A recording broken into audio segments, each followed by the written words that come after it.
With a level-up system from God, Hunter becomes the strongest player. The anime begins 3 years earlier than the current day, where the army is attacking an island, but the fighters realize that their weapons are ineffective against the forces they are facing. Therefore, they must leave it to the hunters because it is the only alternative. Inside the island, a troop of hunters forms up to deal with an approaching swarm of ants. At the moment the insects attack, the regiment captain encourages his troops to hold off the enemies as much as possible, or else the vanguard will be vulnerable. Despite their efforts, the hunter's rank was too low, and they ended up becoming easy prey for the giant insects. The captain is eaten alive while feeling his life fading before his eyes until another hunter eliminates the ant with his club and heals the fighter. However, another group of ants attacks the healer, but another member of the hunter team appears and, seeing Byung in danger, electrocutes the enemies from a distance. The last member of the team, Yunho, uses his devastating physical strength to secure the front line, while the healer finishes his work with the wounded in the field. Impressed by all that talent, the defeated squadron watches as the S-rank hunters resolve the situation.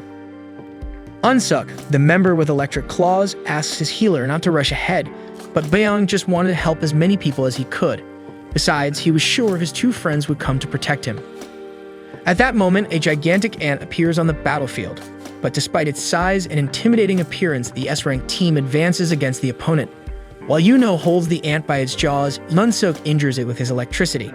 Then Yunho tears off the insect's jaws with his own hands and hurls one of the ant's claws at it with absurd force, piercing the giant's body. But several other identical ants appear, and Yunho activates an ability that makes him even more powerful, while Unsuk unleashes tremendous lightning on the battlefield. The amount of power is so great that it can be seen from the other side of the island, where the commander of another troop realizes that the S-rank has arrived in time. Nevertheless, Master Choi had his own battle to win, and when the enemy horde approaches, the leader burns all the weaker ants and orders his troops to advance against the rest of them. In the meantime, the context of the situation is explained. Over 10 years ago, a series of portals appeared connecting our world to an alternate dimension. The other side of each portal was filled with bizarre creatures called magic monsters. Those who awaken abilities to face these monsters, which are immune to conventional weapons, are called hunters. Based on their natural power, they are classified in descending order as S, A, B, C, D, or E rank. However, once this power awakens, it cannot be increased through any individual effort. 3 years later, a portal has a whole structure to serve the purposes of the hunters, while a group of lower-class hunters gathers around to pass the time and prepare for excursions into dungeons. At this moment, a food truck attendant gives coffee to one of them and wishes him good luck on the raid. One of his friends, Park, arrives at this moment and greets Kim. Kim is surprised by his friend's arrival since he had said he was tired of hunting, but the man responds that his wife is pregnant with their second child, so he needs to earn money from raids because diapers aren't free. And at that moment, the protagonist arrives and all the hunters are messing with the guy, greeting him or making some joke. Since he drew attention upon arrival, Park asks if the guy is so strong that everyone wants to talk to him. However, Kim claims it's the opposite. As the boy is known as the weakest hunter of humanity, people kind of adopted him as a mascot, so he is well known. Once he ended up in the hospital after participating in an E-rank mission. At least when he is called, everyone already knows that the raid will be easy. And as sun approaches, the two hunters try to lower their voices so the guy doesn't hear, but he had already heard everything, resigned to not being able to argue against facts. Right in front of him, his friend Jo-hee shows concern for Jin Woo-sung being hurt once again and insists on knowing the origin of the wound, even though the guy avoids talking about it. Then he comments on the case known among the hunters, the famous E-rank portal raid, where Jinwoo was the only one injured and went straight to the hospital. Since all the other hunters were of higher rank, no one saw the need to bring a healer, so it fell to the young man who ended up lagging behind. Betrayee argues that they were selfish and didn't think about the group's needs, but Jinwoo takes responsibility, saying it's his fault for being weak, and that he's already used to being treated that way. The raid is about to begin, and one of the hunters volunteers to be the group leader. Since everyone around recognizes that Song Cheol is the most skilled of all, there was no objection. Soon, the team enters the portal, and before Sung enters, Kim asks him to stay behind the rest of the group and be careful not to get hurt. Joey tries to motivate the boy and also enters, while he stays behind and observes his knife with almost no magical power, which was the only thing he managed to buy. Still, it's better than nothing, so Jin Woo-sung promises to do his best this time. Far away, the president of the Hunter Association, Go Gun-hee, talks to his assistant, reporting that the conversation with the government was the same as always. They accuse dungeon breaks of being a problem, but still want the resources that hunters collect from them. Go doesn't mind them wanting a piece of the pie, but he wishes there wasn't so much hypocrisy in it. After all, dungeons are the livelihood of hunters. They live off what they sell from these dungeons, and the most valuable example of this is the stones collected from defeated monsters, essence stones. And finally, Jinwoo achieved his first victory after putting in a lot of effort for it. Despite that, another creature emerged, attacking him. No matter how hard he tried to confront it, when attempting to thrust his knife into the enemy, his weapon was completely shattered. In return, the monster drove a sword into the boy's abdomen. Park arrived at that moment and eliminated the enemy, but he soon had to return to the front lines and Sung was bleeding heavily. So Juri took charge of healing her friend. While receiving treatment, Sung observed the fight of his companions. His vision grew blurrier as he wished he could be there in the battle. Returning to the president, he explained that the most expensive essence stones are collected from the strongest monsters. These stones can be transformed into powerful weapons and equipment to fight against other monsters. In addition to these stones, mana crystals serve the same purpose but are less potent. The assistant then asked if the government had another intention in using these items. Go explained that their intention was to use the materials as a source of energy, as it is a cheaper and more efficient form of energy than current ones, and it also pollutes the environment less. This is why there is so much pressure on the hunters. The cleanest and most effective energy source comes only from resources extracted from dungeons. In Sung's mission, the team finally defeated the dungeon boss. Seeing everyone celebrating the victory, Joey asked her friend if he continues trying to be a hunter out of stubbornness. After all, if he continues like this, something more serious could happen at any moment. Today, for example, the injury was not just in the abdomen, but throughout the body. Sung apologized for the trouble, but Joey scolded him, saying she doesn't want apologies, she's just worried about him. Meanwhile, other hunters were collecting loot, but this dungeon didn't have many mana crystals. Everyone was worried about the payment they would receive from selling the items. Sung at least only had the rank E essence stone that he obtained almost at the cost of his life. During this time, the hunter discovered a tunnel inside the dungeon, indicating it was a double dungeon, a new opportunity to get quality loot. However, the squad leader was cautious and informed his subordinates that in extraordinary cases like this, the standard procedure is to await orders from the Hunter Association. Other members questioned this stance, fearing they would send other hunters who would take the remaining loot. Besides, the tunnel was still part of this rank D dungeon, so there shouldn't be a problem. Song Cheadle decided to take a vote on whether to enter the tunnel or not. It ended in a tie 6-6. However, some hadn't voted yet, so he was responsible for the tiebreaker. He considered that a D-rank dungeon was too dangerous for him, but since his father was missing, he was the sole provider for his family. So he had no choice. He needed to pay for his mother's treatment and his sister's college. After his reflection, he chose to dive in. In the moment when the weakest hunter seeks his breakthrough, Hunter Association is recruiting new members. Candidates line up to test their abilities, and an examiner evaluates each one's rank with a black sphere that citizens touch for scanning. A representative passes the results to Master Choi, informing him that a B rank and 2 C ranks join the guild. The chief emphasizes that gender and age don't matter. If a person has talent, they must receive a contract offer, even if they're not a Chaha. Meanwhile, in the most Brazilian street in the Anaheim, 2 guys on a motorcycle snatch a purse from a girl and speed away with the victim's belongings. Along the way, a woman in a pink cap stands in the middle of the street, making the thugs nervous. They continue accelerating and the woman jumps over them, surgically retrieving the purse. In the process, the motorcycle skids, and the woman returns the bag to the victim. The entire population witnesses this act of heroism and approaches Hunter Chaha, a renowned S-rank associate, for a photo. Before being photographed, she expresses annoyance at all the attention and leaves for some peace. Back in the dungeon, 40 minutes have passed since they entered the tunnel. Since the portal stays open for an hour after defeating the boss, they still have 20 minutes to get what they need and leave. Jinwoo Sung takes the opportunity to apologize again for putting them in this new predicament, as Joey voted against the new expedition. However, she gets irritated and reminds him that he would be dead if the sword strike had been a bit higher, so he should be more careful before entering places even more dangerous than those that nearly took his life for good. Jinwoo reflects on the scolding and acknowledges that having a B-rank healer by his side is a significant advantage. The girl asks to be rewarded with a dinner, and Jinwoo's reaction makes it seem like he'd prefer another sword in the stomach. Further ahead, the group reaches the boss's chamber. Even though the colossal gate looks intimidating, no one wants to leave empty-handed, so they decide to enter anyway, considering they've come this far. Before that, the president of the Hunter Association introduces himself to the newly awakened and warns that no one is obliged to become a hunter, but once they make that choice, they must remain vigilant at all times, no matter how powerful they may be. As a final piece of advice, he asks all candidates to fear because fear keeps the courageous alive. Thus, the expedition group enters the boss's room and finds several ancient statues. Among them, one holds inscriptions about the commandments of the Temple of Kartnan. The leader of the hunters steps forward and begins to read. First, worship God. Second, praise God. Third, prove your faith in God. As the leader recites each commandment, Joey notices that the largest statue moved its eyes and calls Jinwoo to look, but the protagonist believes it's just in her imagination.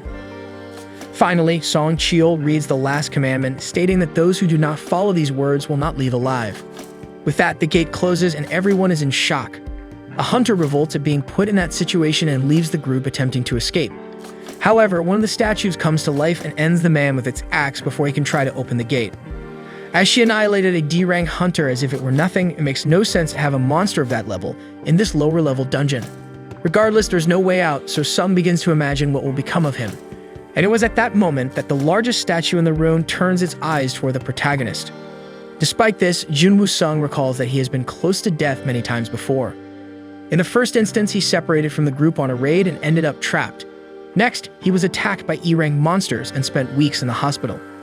Furthermore, he almost died of hunger in a labyrinth. No matter how low the dungeon rank was for him, it was always a matter of life or death. Unlike more skilled hunters who can defeat strong monsters and obtain rare items, all he had was a useless knife, and since it broke, he'll have to fight empty-handed. For reasons like these, some learn that he should observe and wait for a good opportunity, as he is not capable of charging into a raid head-on. And it was this realization that kept him alive until today, even through hardships. Soon, he shouts for the entire group to duck, while the statue spews lava from its eyes, sweeping through a significant portion of the hunters. Looking around, everyone present is overcome by panic and helplessness as chaos unfolds in the eyes of each hunter trapped in that chamber, and Jinwoo Sung has no doubt that you won't leave there alive. All around, the hunters tried to seize the brief respite to plan some kind of countermove, but everything seemed too small in the face of the enormity of the enemy. In the meantime, Jinwoo Sung attempted to assist the unconscious Joey, incapacitated by the attack. Song Cheol expressed gratitude to the young boy for his insight, acknowledging that he had anticipated the attack, instructing everyone to take cover, thus saving some lives. Jinwoo observed their leader and noticed his arm had been torn off. The experienced leader bravely tried to keep the young man calm, reassuring him that clenching his teeth would make the pain bearable.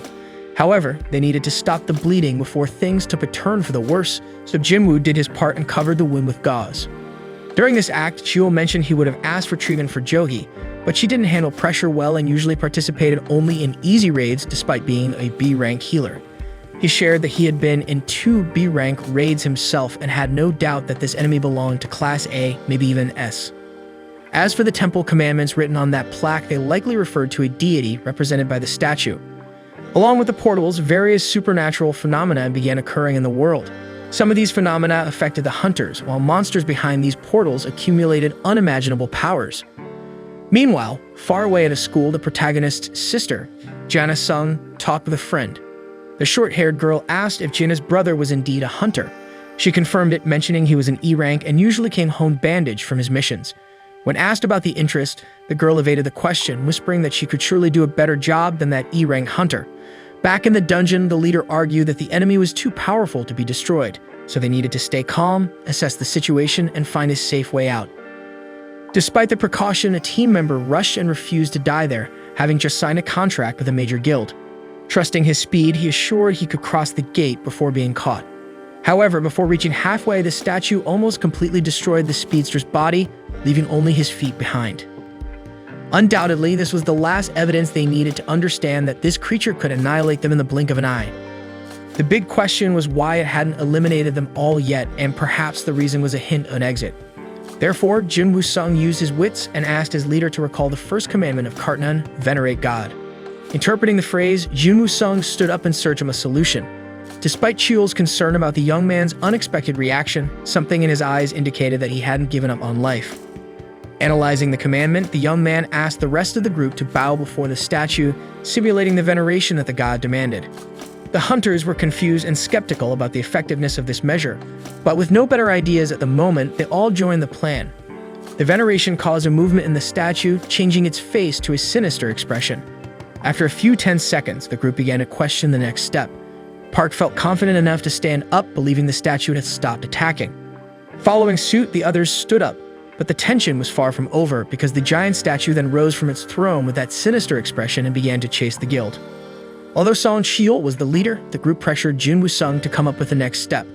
Obviously, the answer would be in the second commandment, but the intense pressure on the young man prevented him from finding a way out. That's from a scholar of ethnology, the in-depth study of societies and their culture took responsibility. This reading reminded the hunter of some exaltations to the gods. Applying his knowledge to the statue, he knelt down and offered a kind of prayer. While the ethnologist prayed, the statue lifted its foot higher and higher until it stepped on him as if he were an insect.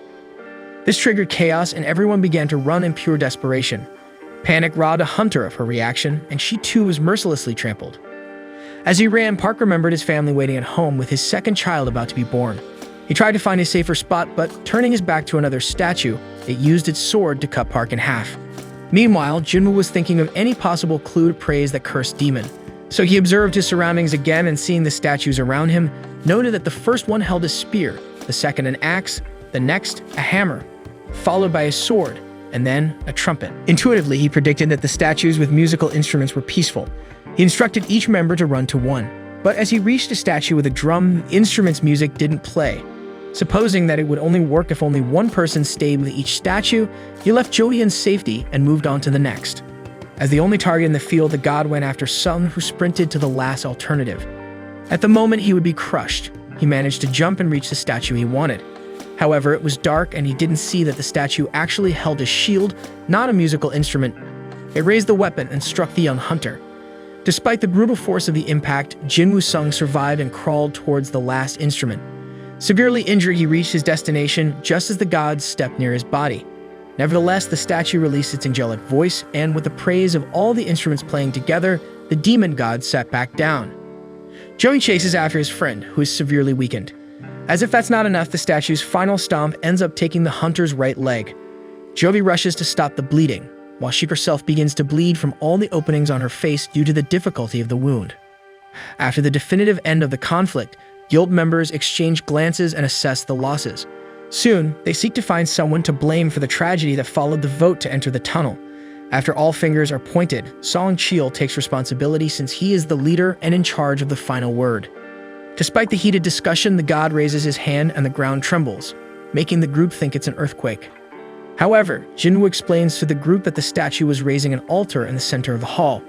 As in many myths and cultures, gods demand sacrifices and offerings in their name. Following the third commandment, the next step is to prove your faith in God. In these moments, men need to distinguish themselves from boys, and Kim takes the first move, pointing his sword at Cheol, as he should bear the dishonor of failing in his leadership. Other members try to stop the action, but the leader himself surrenders to the sacrifice and goes to the altar. Their flames ignite around the ritual, but as nothing else happens, Jin Woo-sung asks for help to examine the altar closely. He spends some seconds trying to discern the next step, but with little success. Finally, he considers the possibility of someone coming to rescue them if they continue to wait. However, as the portal has been open for 7 days, the group fears that the statues may start moving again at any moment. After all, it takes a week for the portal to open completely. This process is called a dungeon break, and when it happens, monsters can cross over. In their case, if they fail, the demon god can enter the real world. Unaware of the ongoing events, Jina Sung visits her mother, undergoing painful treatment. Even with her unconscious, Jina updates her on recent matters, discusses her friends, and talks about the national exam results. Then, Jin Woo-sung calls the other members into the altar's circle, anticipating that they will need one person for each flame. Once done, blue fire surrounds the circle and the gate opens. However, the statues in the hall emit a strange glow and move toward the center, leaving the group uncertain about the next move. At this point, Jinwoo discovers that the statues stop moving when you keep your eyes on them. Therefore, everyone must keep their eyes on the enemies until they figure out an escape. However, one hunter panics and decides to run for her life, leaving everything behind. As she crosses the altar line, one of the flames extinguishes and the gate closes a bit. This opens the group's eyes to the intention of the third commandment, to test faith in God with an extreme situation like this. Regardless, this assumption doesn't confirm if they are facing a trap or not. Next, another member tries his luck and crosses the gate, repeating the process of extinguishing another flame and closing the gate a bit more. As he was the last support for the legless comrade, the protagonist falls to the ground. After this escape, Jin Woo-sung tells everyone not to leave because if they do, they will have a blind spot and won't be able to prevent the arrival of enemies. He assumes that the blue flames mark the time, so they can leave once they go out. Kim praises the boy's intelligence, especially since he has been labeled as useless since joining the association. However, Kim has a family waiting for him, so he doesn't want to die now. Therefore, Kim apologizes and flees the chamber. The three survivors now have a blind spot since they don't have enough eyes to cover all statue surroundings. In other words, they can no longer prevent the statues from approaching. Jinwoo starts to cry for coming so far and failing, despite surviving many challenges that tested him.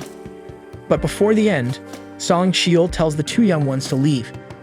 According to him, it's evident that the gate will close after the penultimate survivor leaves. Since the two still have a long life ahead, they should go. He asks Jogi to take care of Sung, and as the healer prepares to take her companion away, her legs lock and she can't move them. The leader thinks she exerted herself too much to heal Sung, but some action needed to be taken as the siege was about to close in. For this reason, Jinwoo Sung tells Cheol to carry the healer outside. The leader starts to argue, but the protagonist insists loudly that he should take her immediately because there is no other alternative, considering he is without a leg. Jo panics and tries to convince her friend to change his mind, but his response is to give his magic stone to the girl, considering she had invited him to lunch earlier. With this, she could earn some money and buy a special lunch when Jinwoo returns. He promises to get the change from her. Even so, Jui continues to protest, but with no more time to spare, Song Cheol knocks out the young girl and carries her outside. And as soon as the two leave, Jinwoo Sung is alone with all those statues around him, without his leg to run, just waiting for his end, sitting and defenseless. Despite everything, he feels it should have been like this from the beginning. After all, he has always been the weakest hunter. If he knew it would be like this, he would have definitely taken out a higher life insurance policy. Finally, he raises the sword left by Kim and intends to take at least one enemy with him. At that moment, a statue throws its giant sword at the boy, but it sticks into the altar near him. Another statue hits the ground, causing Jinwoo to roll with the impact, leaving him completely exposed to the enormous enemies.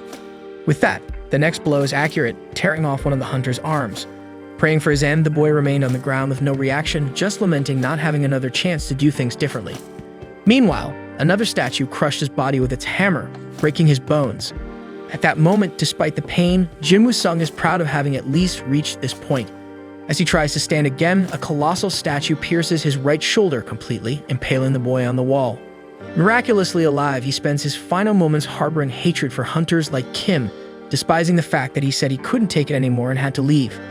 After all, it's logical that nobody could endure being there anymore. He was just justifying his own selfishness. It's always the most selfish ones who benefit the most. Jinwoo has a terminally ill mother, but even so, he decided to sacrifice himself for the group, leaving her and his sister alone, only to end up being massacred in the most painful and lonely way possible. Next, the sword-piercing Jinwoo is lifted high, causing extreme pain to the hunter, who is then thrown from a height of 20 meters and falls backward onto the sacrificial altar. His blood flows rapidly from his body as he cries and changes his mind. Now he feels that he doesn't want to die anymore, but it's too late. One of the statues then delivers the coup de grace to the protagonist, extinguishing the last blue flame. Following this, a screen opens with a notification about a secret mission called Courage of the Weak. This notification alerts someone that they have acquired the necessary qualifications to be a player, and then asks if they accept. Once the proposal is confirmed, another screen opens, warning that this person's heart will stop in 0.02 seconds if they don't accept, and then other options between yes and no are presented on the screen. In the end, the player goes ahead and accepts again. Suddenly, Jinwoo Sung wakes up in a hospital bed. Desperate, he looks over his entire body, recalling the limbs that were crushed by the giant statues. However, his body was intact with all his arms and legs, and there was no sign of the chest puncture. At this moment, two men enter the room, and one of them introduces himself as Woo Jinchul, the administrator of the surveillance team of the Hunter Association. Beside him is an assistant named Kang Tashik. First and foremost, Jinwoo Sung wants to know what surveillance wants with him. Woo informs him that the boy was unconscious for 3 days. As for his mission companions, Song Cheol lost an arm and probably won't be able to work as a hunter anymore. Lee Jo-hee, on the other hand, is traumatized and receiving psychiatric treatment. Due to her condition, the administrator is unsure if she will continue in the profession. Considering that only 6 hunters survived this dungeon, and everyone knows it's a very dangerous job. Despite the tragic outcomes, Woo mentions that such incidents are rare. Now regarding why they are there, when the White Tiger Guild arrived at the location after being informed by the survivors, they only found Jinwoo Sung lying on the ground, with no trace of the statues or the temple described by the survivors. However, since there was no inconsistency in the report and the remains of the deceased were at the scene, Jinwoo's group was removed from the list of suspects. By the way, the administrator asks if the boy had his second awakening. The awakening determines a hunter's power and it's supposed to be unchangeable. However, in rare cases, a hunter can undergo a second awakening. This bypasses the rule of immutable power and can elevate a hunter to rank A or even S. To measure the protagonist's new strength, a manometer is brought to him. Since he survived instant death level monsters, it's highly likely they are facing a new prodigy. After Jinwoo places his hand on the device, the screen displays the number 10. He was excited to discover his new rank and insists that the surveillance team reveal the result quickly. However, Woo Jinchul informs him that he misunderstood and apologizes to the young man. Outside, Kang Tashik seems frustrated with the test result. Even E-rank hunters can reach up to 70 points on the meter, so it's as if Jinwoo Sung is just a civilian based on his score. While Kang expresses his dissatisfaction, Woo Jinchul thinks that the dungeon has disappeared, and there's no way to explore it again to figure out how that boy survived. Back to the young man, he laments not getting a good score as he was hoping to level up. But above all, Jinwoo is confused that no one asked about the strange interface that looks like a video game, indicating that he had an unread message. This makes him think that only he can see this thing. He tries to touch the interface, but realizes it's not a touchscreen.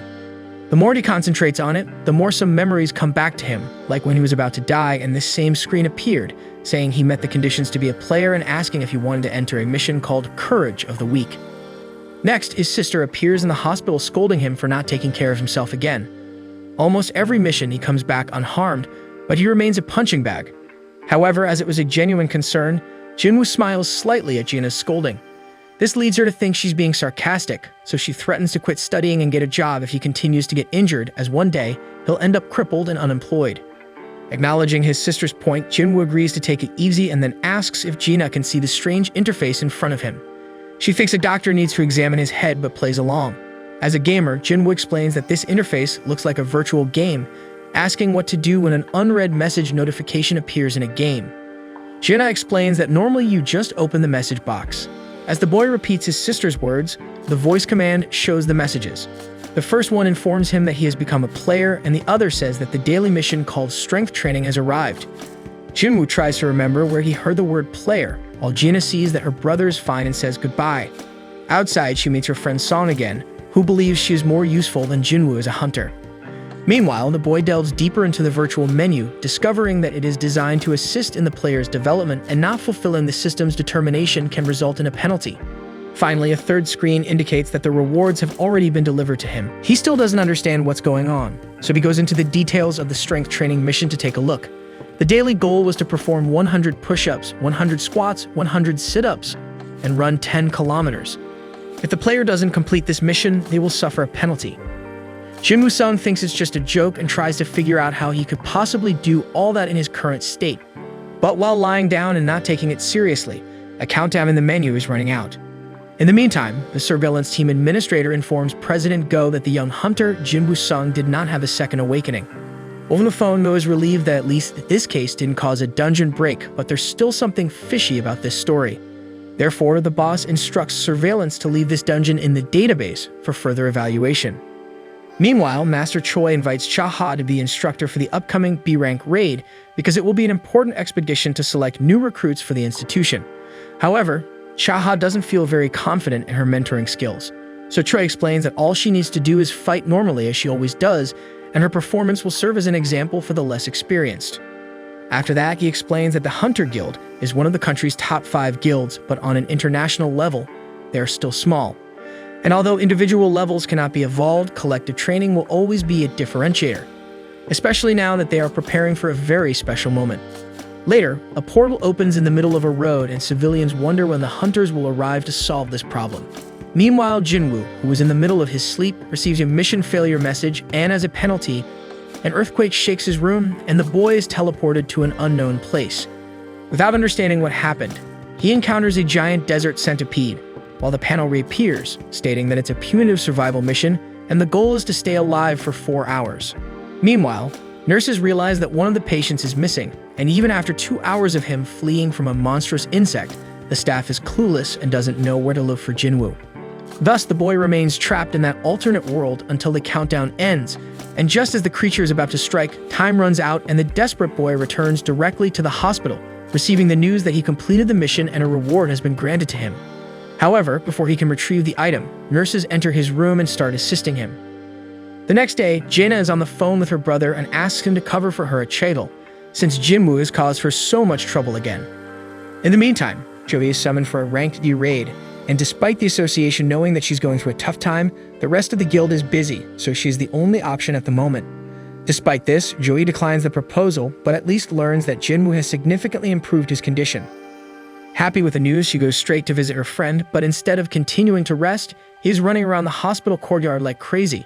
Nurses comment that hunters recover faster than normal people, but what this boy is doing is unbelievable. Finally taking his daily missions seriously, Jinwoo Sung discovers that each time he completes them, he receives 3 rewards. The first is total recovery, where all his exhaustion disappears. Second, some points to distribute among his attributes, and as always, he pays more attention to strength. In addition, there's even a skills and inventory screen, making his life really look like a game. And at this moment, as he reflects on his new path and navigates his imaginary menu, all the patients look at him as if the boy is from another world. Finally, the third reward is a random loot box. In this case, the item is a strange key. Until now, he had only obtained useless things like bandages or pens, so it seems that luck has finally arrived. According to the item description, Jinwoo Sung could use this key to teleport to an instance dungeon. The way to use this item is by reaching exit 3 of the Hapjeong subway station. However, Jinwoo has no idea what an instance dungeon is, but it seems like some mission for him to evolve his strength, or at least he hopes so. And during these reflections, the image of that giant macabre statue invades the protagonist's mind, causing physical pain as well. In the meantime, local newspapers report that several Rank D portals have opened around the country, and Rank C portals in the Upper and Central East are being resolved at this very moment. The Rank B portal that appeared in the port area has a raid scheduled in a few days by the Hunter Association. Jinwoo Sung takes advantage of his improvement to visit his mother, and her image lying like that reminds the boy of a scene from 4 years ago, when he held her in his arms after finding her unconscious. As soon as he takes the woman to the doctor, he and his sister discover that the mother has the eternal sleep disease, also known as final rest. It is a disease that emerged with the appearance of portals and affects approximately 1 in every 10,000 people. There are theories that it is caused by frequent exposure to mana, but regardless, the best that current medicine can offer to those with this disease is support, keeping the person alive, but with no chance of recovery. So knowing that he will have to take care of his comatose mother for the rest of her existence, Jinwoo Sung endured the most arduous and humiliating tasks until he was accepted by the Hunter Association and had a salary that provided access to proper treatment for his mother. But soon he discovers that this profession is far from easy, and in the first few days he already realizes this, falling behind in most raids and getting injured frequently. In one of these expeditions, Jinwoo is kicked out of the group for not being able to help, and when the rest of the team makes it clear that even though they ordered him to leave, he won't receive payment since he didn't contribute. Worst of all, Jinwoo turned to them and apologized for being useless, on top of it all. Probably, this memory is the greatest incentive for him to focus so much on strength attribute points. Next, he embarks on his first solo mission, and upon reaching exit 3 of the Hapjeong subway station, he opens a lock that formed in front of him, and a portal opens. Upon crossing, he receives a message notifying him that he has entered the instance dungeon. The entrance behind him closes, but people around him continue to cross as if nothing is happening. With this, Jinwoo realizes that instance dungeons place him in a different dimension, just like red portals. Then he receives another message saying that he cannot leave until he kills the boss or uses a teleportation stone. Thus, he descends the stairs and comes face to face with 3 goblins. Images of him being gravely wounded by a creature of this race come back to him instantly, but this time he has no choice. No one there can help, and there is no easy way out of this dungeon. For this reason, he faces the enemies head-on, defending against their attacks until finding an opening for an offensive move, and on the first try, he slashes through a monster with his sword. Then he pierces the second goblin and also eliminates the last one. Thus, even though he is exhausted, he notices that he is indeed stronger. But now he really has to put it to the test as a lichen with a metal jaw enters the fray and destroys his knife. Jinwoo Sung's legs start to tremble, and sensing the fear, the lichen attacks again, slashing a cut on the hunter's face. After that, the wolf turns back to the target and advances again, each time closer to victory. To avoid the worst, Jinwoo manages to jump to avoid being hit by the pounce. After somersaulting in the air during the evasion, he realizes how light his body has become. Nevertheless, the lichen doesn't give up and prepares to attack again. Jinwoo, tired of taking beatings without retaliating, responds to the lichen's charge with a punch. The impact is so strong that it finally makes the protagonist feel the difference after investing so many points in his attributes. However, even this increase in strength is not enough to defeat the enemy in hand-to-hand combat. Moreover, Jinwoo has no group to cooperate in this fight, so it's just him against the opponent. Furthermore, Jinwoo only has food and water in his backpack, lamenting the fact that he has no magical weapon to defend himself. But at that moment, he recalls his last dungeon raid and pulls out his magical sword from the inventory, countering the Lycan and leveling up. Jinwoo remembers that he took the sword from Kim when he fled the statue dungeon, and that he paid 3 million for it. Next, 2 more Lycans approach, but Jinwoo no longer fears them because of his new weapon. The problem is that it got stuck in the ground with the last blow, causing the protagonist to panic. The Lycans take advantage to attack, but Jinwoo manages to pull the sword from the ground and strike. One opponent uses its steel fangs to hold the sword, but Jinwoo kicks the monster and then manages to make the cut with his weapon, destroying another enemy. Despite the difficulty, Jinwoo recalls the giant statues that tore him apart without mercy, and at least finds comfort in not facing a challenge of that magnitude. Regardless, it seems that the Lycan also briefly reflects on the danger is facing and decides to run away to avoid being destroyed. So Jinwoo has some time to sit, and analyzing his inventory realizes that he has leveled up and his wounds have been healed. Moreover, he gained 1 point for each attribute. Since daily missions only gave 1 point, he decides to focus on these fights to evolve. He also wonders if he should put points into other attributes like intelligence or dexterity, but concludes that it makes more sense to continue focusing on strength. Even with only 32 points in this attribute, he already feels his body much lighter. In the end, although he is not sure, he supposes that the higher his basic attributes increase, the more points he will gain. This gives him hope that one day he will truly become very strong. Then he looks for essence stones in the loot, but no such item is found. At least he discovers that there is a shop in the inventory, although newcomers cannot buy items. So he sells a Lycan Fang he found in the spoils and gets 20 gold coins.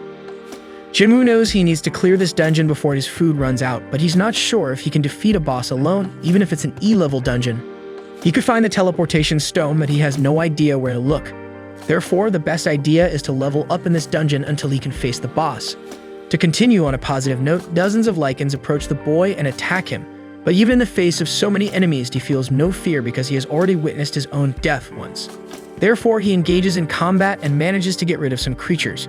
He knows that even though it is not easy to defeat him, it is also not simple to deal with so many Lycans in a group, so it is always valid to be cautious. At this moment, he remembers when he struggled in normal jobs until he received the news that he qualified to be a hunter. He hoped to pay for his mother's treatment, but then remembered the moment when he was killed by the giant statues. With these memories in mind, Jinwoo promises to fight with intensity and advances against the opponents. He kills so many Lycans that, in addition to leveling up several times, he earns the title of Wolf Slayer. Meanwhile, some city pedestrians notice that a tunnel is becoming dangerous and wonder when the Hunter Association will do something about it, as there is a real risk of a dungeon break. Back at the station, Jinwoo sees that his sword is cracking from excessive use, so he wonders if it's time to leave. Meanwhile, his manga explains that players who achieve the title of Wolf Slayer have a 40% bonus in all attributes against animals. In addition, he sees that he has obtained 34 wolf fangs, 2 worn daggers, and a traveler's cape. But last and most important, he notices that he has obtained the teleportation stone. The acquisition of this item rekindles the doubt of whether to leave or not, but Jinwoo is afraid of not having another opportunity to gain XP so quickly again. According to Jinwoo Sung himself, he feels like dancing in the palm of Buddha's hand, considering everything he is experiencing without having any idea of how he got there. Meanwhile, Joey receives another call from the Hunter Association, being informed that the portal she was invited to defend has fallen victim to a dungeon break. She feels guilty for having refused the call, and remembering Jinwoo's determination even in the difficult situation he was going through, decides to help once and for all. The association was lacking healers in this battle, and the city was in great danger. Jinwoo continues to evolve non-stop until these hours of experience make him realize that enemies with white names are weaker than him, while orange ones are at his level and red ones are more powerful. He has leveled up so much that even the Lycans now have white names instead of the red ones they had when he first arrived. However, even though he has evolved so much, Jinwoo feels that he cannot defeat the boss down the staircase. Perhaps due to his increased perception, the feeling that he has no chance becomes more vivid. However, even though this monster gives him chills, he has reached level 15 and probably won't be able to level up in that dungeon. Moreover, the sword is becoming increasingly cracked, so it would be better for him to stop using it recklessly and go straight to where it really matters. Therefore, he descends the long staircase of the station until he reaches the lowest floor, and as soon as he steps there, a giant fast creature crosses underwater to throw Jinwoo against the wall and break his sword. The boy rises and sees that he's in front of the Swamp King, the blue Kasaka of poisonous fangs. Even though Jinwoo has evolved a lot, the boss's name is still Orange, and just by looking at the creature, he realizes that he won't be able to pierce those scales with just a sword. Therefore, the strategy is to endure the heavy attacks from the snake until he discovers a weak point. The problem is that, until that moment arrives, he needs to survive, and the way things are going in this battle, he might not be able to do that. After several powerful attacks in a row, the giant snake throws an entire train carriage at the protagonist, and this display of power makes him feel small, even after putting so many points into strength. Ultimately, he wonders how many points he'll have to invest in this attribute to stop being seen as a joke. Speaking of which, he remembers when he was called the weakest hunter in humanity. In an old memory, a man encourages Jinwoo not to care about that nickname and to focus on proving to everyone that he is not what they say he is. Throughout his life, he has been ridiculed, and it made him feel ashamed of himself. When you are strong, you can handle challenges, help others, and be respected by those around you. On the other hand, when you are weak, you depend on the help of others and end up becoming a burden to your team. Society looks down on you, and even if you are intelligent, empathetic, or creative in the face of the strong, all of that becomes invisible. In the end, empathy doesn't win battles, and that's why Jinwoo was so determined to become the strongest of all, to prove that he can make a difference. So he tries to climb the snake's scales, even without conviction that he would gain anything from it, but he's quickly thrown to the ground again. However, as he rises once more, a blue aura envelops the protagonist, and he knows well that this enemy before him is nothing compared to the terror he experienced with those statues. This mentality brings the necessary determination for him to keep fighting, and this time with more confidence. After climbing to the top of the snake, he manages to leap onto the back of its neck, and with the blessing of his numerous strength points, he begins to crush the scales of the blue Kasaka with his bare hands. A snake tries to escape the opponent in every possible way, but Jinwoo Sung's strength is so great that the creature's head is severed. Exhausted, Jinwoo sees his own blood flowing throughout his body with the absurd effort he's exerting, while the gigantic monster lies dead in front of him, and his virtual menu indicates that he has leveled up several times. Moreover, he is rewarded with a dagger made from Kasaka venom. In addition to having double the damage of Kim's sword, it has paralysis and draining bonuses. On the other hand, Jinwoo was afraid to use a venom gland he looted because the effect of this item is to harden the user's skin, but at the cost of the muscles being affected by the Kasaka's venom. So he leaves this item stored away while receiving the notification that the dungeon has been cleared, and for this reason it will be restored to its original state. With everything back to normal, Jinwoo leaves the station and comes face to face with a soldier warning that the boy shouldn't be there after all. You should already be aware of what happened with the latest news. But shortly after this statement, the soldier notices the sword in the boy's hand and discovers that he is a hunter, and for this reason, he apologizes for everything he said and takes Jinwoo Sung directly to the ongoing battle. During the walk, the protagonist sees the wreckage of a dungeon break along the way, and the soldier warns that almost everything is under control, but the most dangerous creature is still missing. Through his perception, Jinwoo feels that this monster is nearby through a blue light shining in another part of the city. On the other side of the buildings, a huge golem terrorizes the city, while ordinary citizens are controlled at a safe distance, and the hunters take the front line against the invader. The commander of the hunters tells the healers to do everything to keep the tank standing, but the damage dealers of the group are not managing to hit the monster enough because they need hunters who use magic.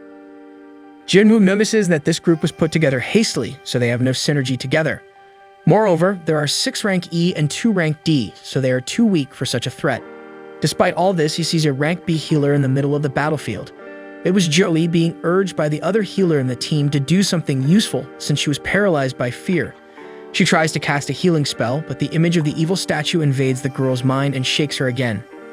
Jinwoo observes the difficulty of his friend and does not judge her because, in addition to witnessing the same trauma, he was once like her, consumed by fear and unable to react. However, not anymore.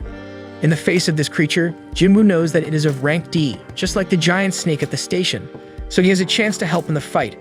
Therefore, he leaps towards the enemy to support the hunters and breaks the enemy's defense to leave it vulnerable. Thus, the rest of the group attacks and causes real damage to the opponent until they destroy the golem. The team's tank is amazed at the power of whoever threw that magical sword, considering that a group of 10 hunters was having so much difficulty facing this enemy, even in good numbers.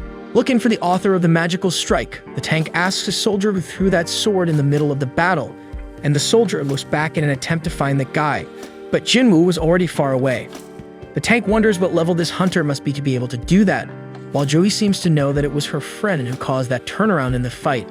As for Jinwoo Sung himself, he seems much more mature and aware of his ability, But he didn't even imagine that that single blow could cause all of that, so he believes that the golem was already quite weakened by the time he arrived. The next day, Jinwoo is hitting the gym hard, while some nurses comment on how handsome this patient is in addition to having an incredible body.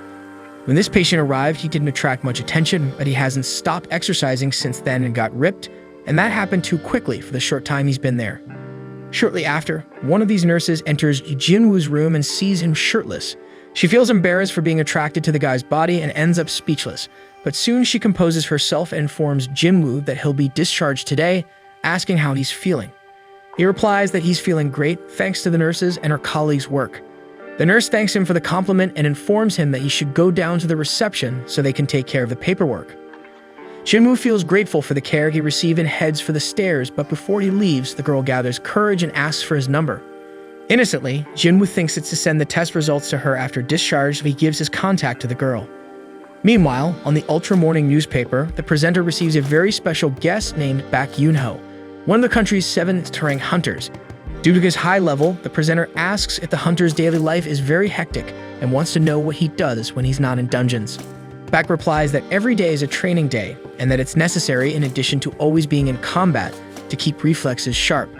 But in his case, he has developed the habit of training all the time because he used to be a firefighter, and in that profession, the smallest mistake can cost a companion's life, and that thought has always guided his path. Jaina was watching this program before leaving for school, but she soon realizes it's time to leave, so she goes to say goodbye to her brother. He had just woken up, so she informs him that yesterday's leftovers are in the fridge while noticing her brother's ripped abs. Therefore, she asks if he's been working out and if the gym makes you taller, since he seems taller now. Then she jokes that she didn't know men grew even after they got old, and then she gets ready to go to school. Before she leaves, Jinwoo reminds her to take an umbrella, but Jaina finds it too heavy, besides it's very sunny today.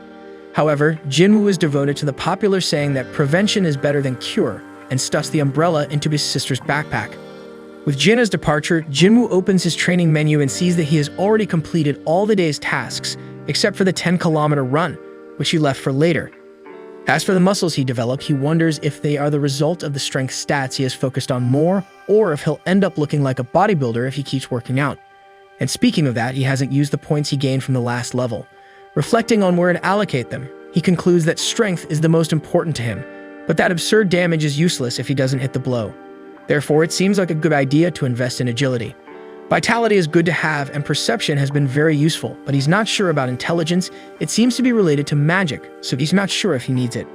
Anyway, he decides to level up strength, agility, and perception. Right at that moment, the owner of the house he rents calls to collect this month's rent, as Jinwoo hasn't paid yet, and the tenant promises to pay as soon as possible.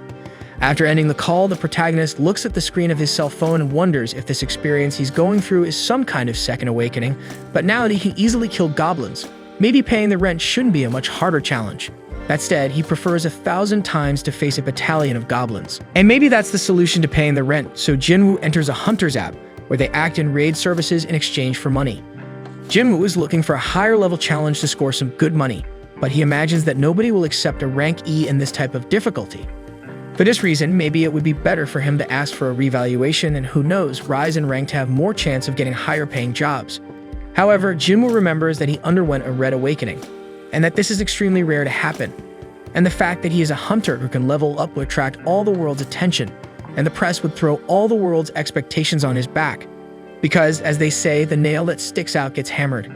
So he decides to take a break until he learns to defend himself better and understand his abilities. And in the meantime, a notification arrives on his cell phone. Hours later, Jinwoo had just completed his daily run and went to collect his reward, which besides full energy recovery and plus 3 attribute points, gave him a random loot box. Then, a group of hunters approaches and their leader, Hwang Dong-suk, is the first to greet Jinwoo. A guy who was right behind recognizes Jinwoo, remembering him as the weakest hunter in humanity. The other members of the group start laughing, but Dong-suk tells them to stop clowning around and apologizes to the newbie for the comments. Despite this, the boy doesn't seem as psyched as he used to be in the past and soon asks the team leader about the next steps. Dong-suk informs him that they're going to a C-rank dungeon and they need at least 8 people to enter, and at least half of those 8 need to be rank C. Since Jinwoo won't fight, he won't be entitled to a share of the loot that they will pay 2 million for participation. As the man spoke, Jinwoo analyzed that the group has 4 C-rank members and 2 D-rank members. So he agrees to the terms and asks what his role is in this raid, and the boss replies that he'll carry everyone's luggage such as food, clothes, and equipment in addition to a first aid kit. Jinwoo asks if they intend to go without a healer, and the leader recalls how difficult it is for independent groups to find healers, but as they've always done without a healer, they have experience with it. Jinwoo understands the reason, but thinks it's crazy to enter a dungeon with practically only tanks. Then Hwang passes the pen for the young man to sign the contract, and he reads that one of the conditions is that the group is not responsible for anything that happens inside the dungeon. Still, he signs and hands over the document. Soon after, the last member to meet the quota arrives on the team, a 21-year-old D-rank hunter named Yoo Jin-ho. Despite his low level, the guy sported one of the most powerful and shiny armors, and right off the bat, everyone figures he must be a rich kid.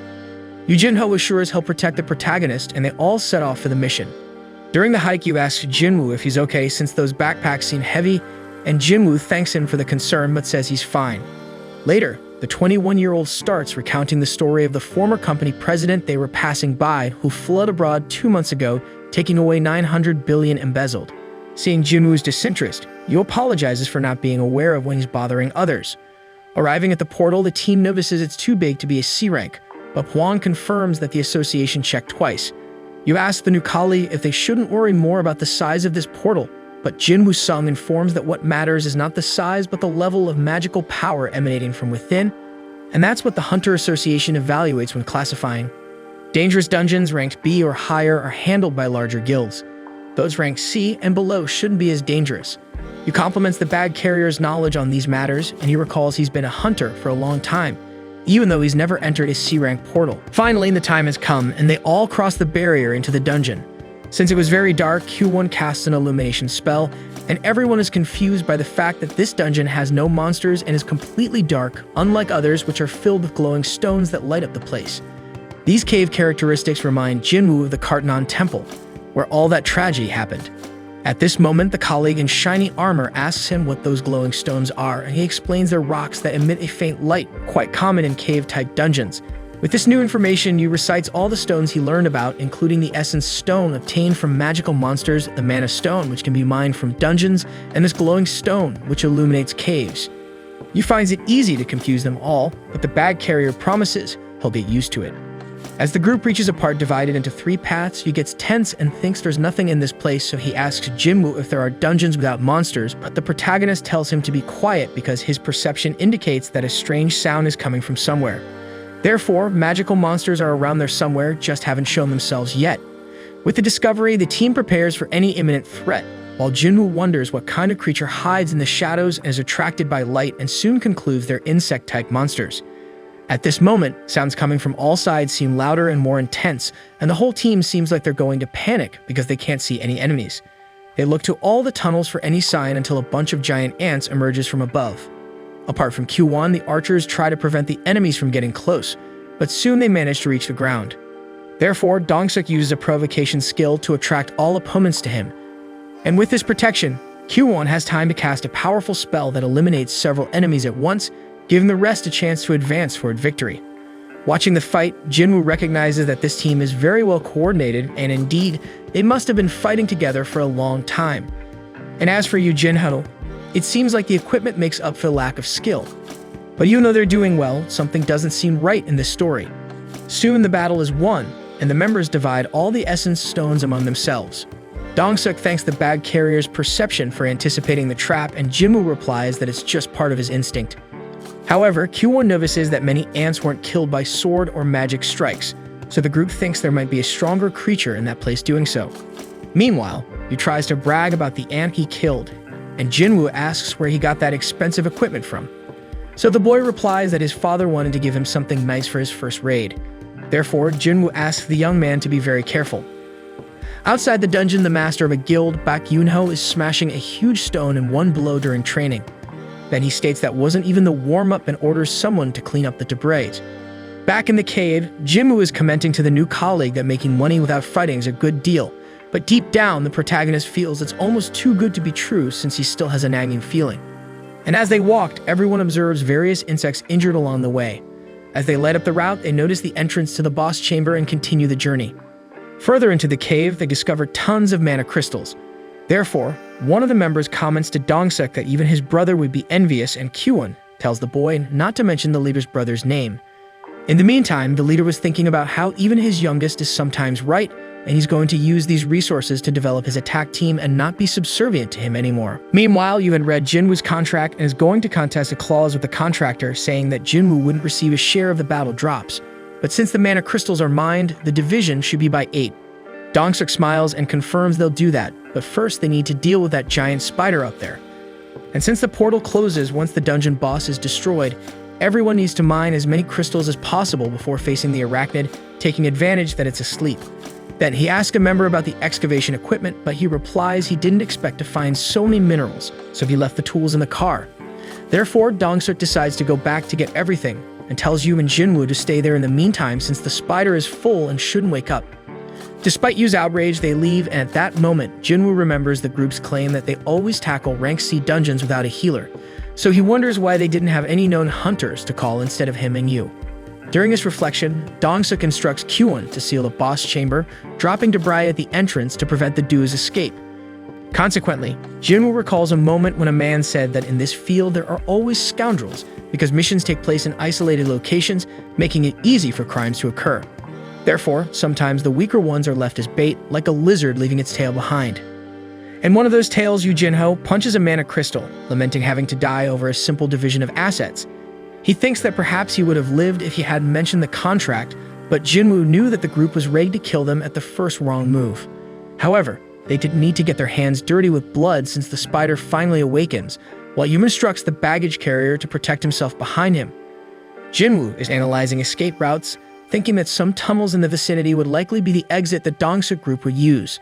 Looking back at the dungeon boss, he considers this an unfair battle, but when memories of Cartnon resurface, he asserts that he will handle the spider alone. Meanwhile, Dong-suk's group retreats until the conflict is resolved, and one of the subordinates asks if they should leave the two inside instead of just finishing them off.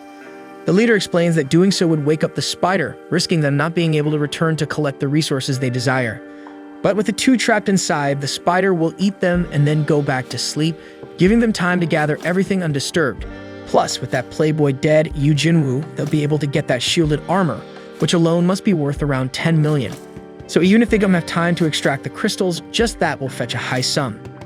Speaking of the boy Jinwoo, ironically, Dong-suk comments that they should see which wealthy family he's from because it would look bad not to attend the funeral. Next, Kyuwon questions if the spider won't be mad because of the noise they made collapsing the entrance.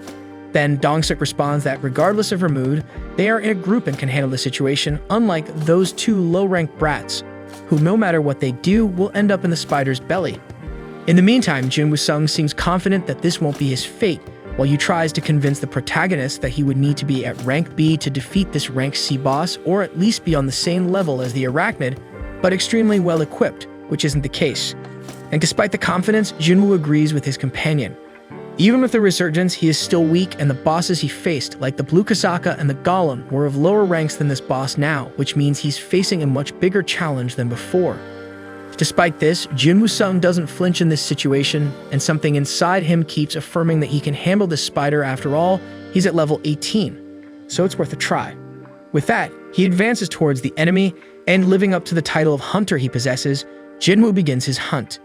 In the meantime, Gogani, the president of the Hunters Association, is tired of these meetings with politicians and energy companies he's forced to attend day after day since he's never been good at politics.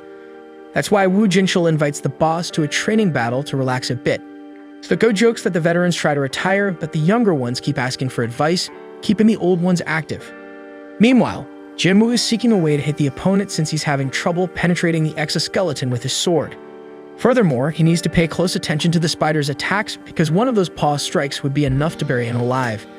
And watching the fight from behind, Yu notices that guy there is nowhere near an E rank, so he definitely falsified his rank. He's just another one of those crazies who pretend to be weaker than they really are just to take on lower challenges and kill for fun. And as he convinced himself of that, he wondered more and more where he ended up. Meanwhile, Jinwoo was getting more and more tired and seeing his speed gradually decreasing, which means he needs to find a way to turn this game around before he becomes an easy prey for the spider. That's why he rummaged through his inventory to see if he could find a solution, and he sees in the venomous fang of Kasaka the hope of defeating the enemy with its paralysis and draining powers. Therefore, the hunter must find a weak point to penetrate the spider's skin, and the dagger's poison would take care of the rest. However, the enemy had a trump card up its sleeve, releasing acid onto the battlefield and showing Jinwoo that he couldn't approach thoughtlessly. But still, the protagonist doesn't have much choice, because if he tires too much, he'll become spider food. For this reason, he uses his new ability called Sprint to speed towards the rival.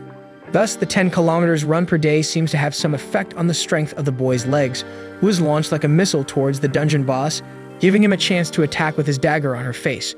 However, even this part of the arachnid's body was extremely resistant, so Jinwoo starts losing his cool and desperately attacking every part of the body he can. But this impatience led his body to reach a fatigue level of 70, further limiting some of his movements. Faced with slowness, the spider manages to hit the human and throw him to the ground with force. So Jinwoo seemed resigned to his fate, but when the enemy was about to end the fight using its claw, he uses a full recovery bonus and replenishes his energy. This time he couldn't mess up, so in his new attempt to attack, he unleashes numerous dagger blows on one of the spider's eyes, throwing all of the Kasaka venom onto the spider's body. Thus, in a few seconds, the dungeon boss falls to the ground without a chance to react. With the victory, Jinwoo instantly levels up a few levels, while feeling relieved that he didn't use all of his total recovery rewards from his daily training runs, because without them, it would have been quite complicated. Meanwhile, he was simply astonished by what he just witnessed. He simply can't believe that the ranky baggage handler from his expedition group was able to defeat a giant rank C spider, so now he's sure the guy falsified his real level. And during his thought, the protagonist collects the essence stone from the cave boss and wonders how much such a thing must be worth. And being no fool, he already puts his colleague's baggage on his back and hands him a bottle of water while asking him to rest, while Yu himself digs up all the crystals from the location. Jinwoo-sung doesn't understand the reason for this strange behavior, but this is put on the back burner when Dong-suk's group emerges from one of the cave entrances and notices that the two rookies are still alive. At the same time, the experienced Go Gunhee agrees to practice with Woo Jinchul and shows that even though he's old, he still maintains an incredible shape, demonstrating incredible strength by subduing the Hunter's surveillance administrator. Jinchul recognizes the president's strength and thanks him for having had the opportunity to train with him, while the leader demonstrates great humility and leadership by praising the subordinate's development and emphasizing that even if these exercises don't raise Jinchul's rank, it's still possible to practice and polish new techniques that can be useful in dungeons, where danger is always extreme and people's true nature really shows. And this nature becomes more evident in Dong-suk and his team as they delve into the chaos and upon seeing the spider carcass conclude that it was probably a much weaker creature than they imagined to be defeated by two weaklings like that. At least that rich kid used expensive armor seems to have tanked the dungeon boss. So Dong-suk remarks that this rich kid's equipment seems to be quite useful and asks if his father is Yu Myung-in, president of Yu Construction. Since the guy didn't deny it, the leader sends a proposal to him, where he should finish off Jinwoo-sung to become an accomplice to everything that happened there and have his life spared. Dong-suk had no intention of keeping the daddy's boy alive, but seeing the dungeon boss's corpse there on the side, he fears that this armor might have some special bonus that he can't predict, so he wanted to expose the user to a new conflict to analyze the real power of this equipment. Faced with this, Dong-suk pressures Yu to do what he says, as what happens in the dungeon stays in the dungeon. So the boy approaches Jinwoo, leaving Dong-suk anxious for what's to come, but he turns against the group, who then prepares to deal with a weaker enemy before Yu. And at that moment, Jinwoo-sung receives an urgent mission, where he should eliminate any present threat to ensure his own safety. And if he doesn't complete this mission, he'll suffer a penalty. However, the challenge shows that it wouldn't be so easy, as Kyuwon unleashes a lightning bolt on the protagonist that isolates him far away. Meanwhile, three friends meet at a cafe, and a green-eyed girl named Heejin is asked about how things are going at the White Tiger Guild. She replies that everything is as it has always been, while her blonde friend, Gina, says that the Hunters Association is also the same. Then Heejin asks if it's true that Gina is going to start an A-rank dungeon training with Cha-ha, one of the guild's legends. Gina explains that it has already happened, and on that occasion, they were having problems with a powerful creature from the elite dungeon until Cha-ha ended the monster as if it were the easiest thing in the world, leaving everyone amazed, but especially Kikun, since he was a candidate for captain of the attack squad. By the way, Jenna asks about that guy, Chul, who also intended to be captain, but Heejin doesn't think he's anything special. But despite everything, we're still in the Hunters Guild and the White Tiger, the biggest ones so far, unlike other organizations with sinister stories about mysterious deaths of their members in dungeons. In the meantime, Jinwoo seems dead in the eyes of those present, but he still lives, reflecting deeply on why the world is a place of so many lies and betrayals. Jinwoo was careless again and underestimated the evil that people are capable of, and this time even the system that guides him wants him to kill people. Strangely, it seems that this device wants to keep him alive and strong. And since the system wants to use Jinwoo, Jinwoo will also use the system. As he slowly advances against the enemies laughing at him, the protagonist thinks about how the law of the jungle prevails in such places. Then Junti asks to leave the world's weakest hunter with him, then embraces Jinwoo and asks what an E-rank fool can do against them with his arrogance. Therefore, Jinwoo shows in practice what he had in mind by separating the enemy's head from the rest of the body. Dong-suk knows that Junti was careless, but still, he was a D rank. The E rank that ended his life doesn't feel so bad for having killed his first human. After all, he has no choice, and if only the strongest survive, Jin Woo-sung will finish standing. With that in mind, he moves like the wind towards each of his enemies and knocking them down one by one without giving them a chance to be touched. Even the talented Q-won is eliminated second to last without much effort, until only the leader of the expedition group, Hwang Dong-suk, remains. Seeing his team being massacred in a few seconds, the boss realizes who really killed that giant spider. But unlike his subordinates, Dong-suk is a distinguished C-rank hunter, and he shows it by using his enhancement ability. Soon he analyzes that Jinwoo must be tired after facing the spider and his companions. Besides, his strengths are speed and the poisonous dagger, but thanks to Dong-suk's enhancement, his body has become as strong as steel, so the dagger won't be able to penetrate his skin. However, Jin Woo-sung shows that having spent all this time leveling up makes anyone of C rank seem nothing compared to him. So he throws Dong-suk's head on the ground, realizing that he has no chance against that hunter. So he begs for mercy and swears that he will pay whatever Jin Woo-sung wants if spared. But the protagonist remembers that this man tried to kill him 3 times and now comes to beg in such a ridiculous way. And as Dong-suk himself said, what happens in the dungeon stays in the dungeon. Faced with the end, the man tries to flaunt his influence, warning that he is the brother of someone important, but Jinwoo couldn't care less and ends the service right then. Later, the guild investigator isn't buying the story that all the C ranks were wiped out and only the D and E ranks remain. Besides, the protocol officer takes a look at the Playboy's car, seeing that it's the Carrion Longsword from Maya Company, and gets excited about this new release she's been waiting for. Meanwhile, Jinwoo sees the rewards from the mission, where he notices this skill, Killer Intent, which reduces all enemies' attributes by half and can be applied to multiple enemies at once. After the investigation, Yu is thanking Jin Woo-sung for everything that happened in the dungeon, but the protagonist is only concerned if his sister is using the umbrella he asked her to take earlier today. Meanwhile, on a high altar of a building, a new character is about to be revealed. Next week, we'll have more of this anime as soon as the new episode is released, so go ahead and subscribe to the channel, and don't forget to hit the like button below to support this video. See you guys.